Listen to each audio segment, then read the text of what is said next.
This is an extraordinary moment, a seismic change in Syria's balance of power.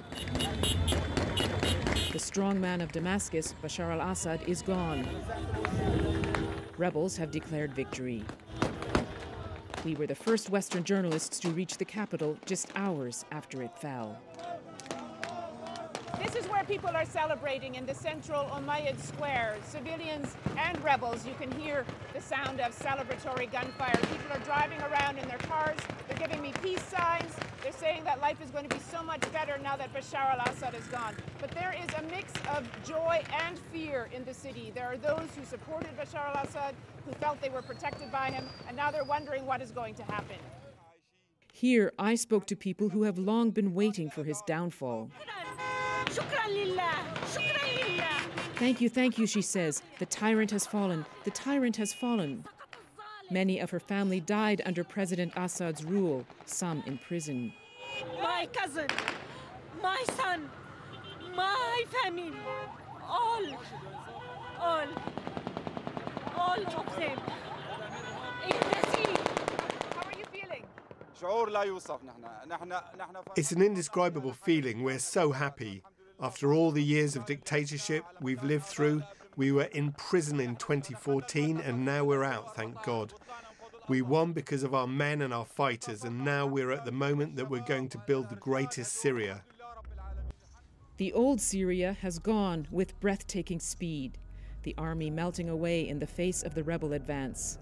Last week it was Aleppo, yesterday the city of Homs, last night the outskirts of Damascus. When they arrived, the rebels went straight to a notorious prison to set the inmates free. Today, their leader took a victory tour of Damascus, visiting the historic Umayyad Mosque. Abu Muhammad Jolani, head of the Islamist group Hayat Tahrir al-Sham. My colleague Faraz Kalani was there for BBC Arabic. A historic moment in every sense of the word. Ahmad al-Shara' Abu Muhammad Julani here for the first time in the great Umayyad Mosque. The rebel commander has been playing down past links to Al-Qaeda, saying he wants to build a Syria for all its people.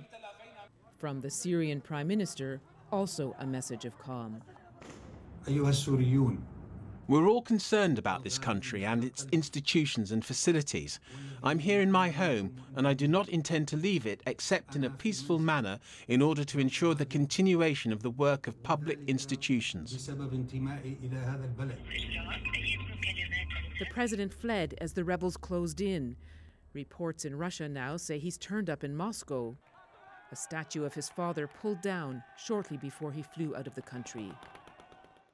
His Damascus residence now a tourist attraction, stripped bare of anything valuable, of anything at all. We saw people carrying out furniture, with no one trying to stop them. The rebels may have brought freedom, but not security. Looters have been breaking into buildings here, too, deepening anxiety about this in-between time without a government in charge. Definitely a freedom, but the transition has to happen super quick. Our president shouldn't have just left.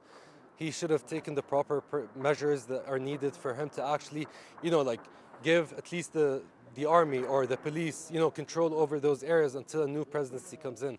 But he was just purely selfish and he left.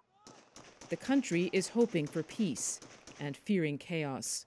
Different groups control different areas. No one knows how this will play out. But whatever happens here will be felt across the Middle East.